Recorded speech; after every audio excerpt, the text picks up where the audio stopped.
What ties does a film about an Arizona rancher I worry about you. Out there in the middle of nowhere, all by yourself. who becomes the unlikely protector of a Mexican boy, The cartels are running everything through there. Drugs, people, guns.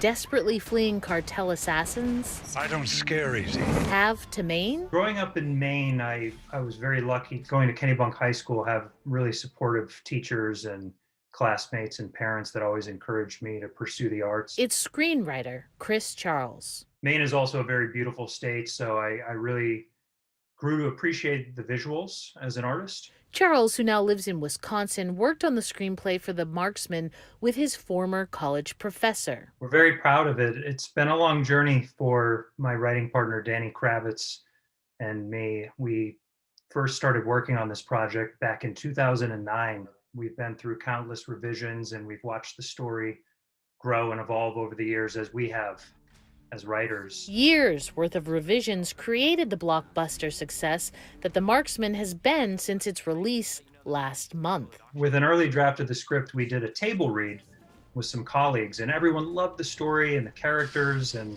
the concept. But the whole Act Three, the third portion of the story, they hated. They said you should take it out back behind the barn and shoot it. Chris learned early on that criticism, no matter how harsh, can yield the best results.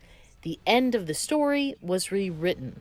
When you get notes, sometimes it's almost as if you're hearing a patient describe symptoms. They don't always know how to diagnose the problem, but sometimes they just identify something that isn't right.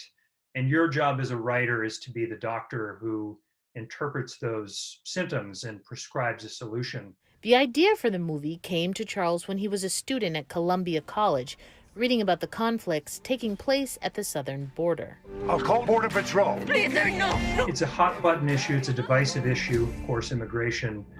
I wasn't interested in getting into politics and telling people how they should feel about something. I come here to take the woman and the boy. But as a storyteller, I was more interested in showing a story about human beings that just cuts across the different viewpoints.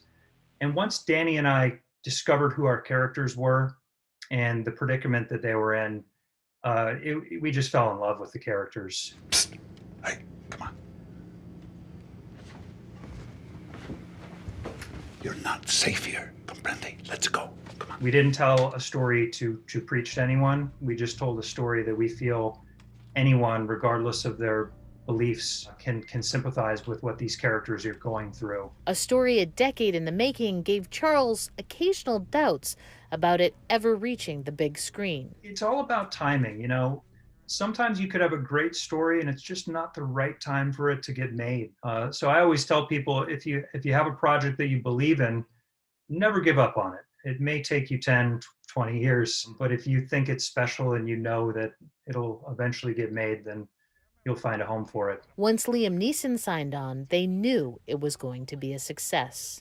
You grow up watching guys like Liam Neeson in some of the most iconic films, and you kind of get a feeling that you may know the guy because he's so familiar to you, but you don't really until you meet someone. And Danny and I were thrilled to find that he's a really sweet, kind, intelligent man. Redemption is a paramount theme in this film. Like many young teenagers, I got in my fair share of trouble. As a guy who got through some of those more difficult times and figured out my path in life, I really enjoy writing about characters who go through challenges like that and find their path. Charles has never forgotten where his own path got started. I count myself very lucky because not only did I know the direction I was going in life, but I had the support from my family and my friends and my teachers at Kennebunk High School.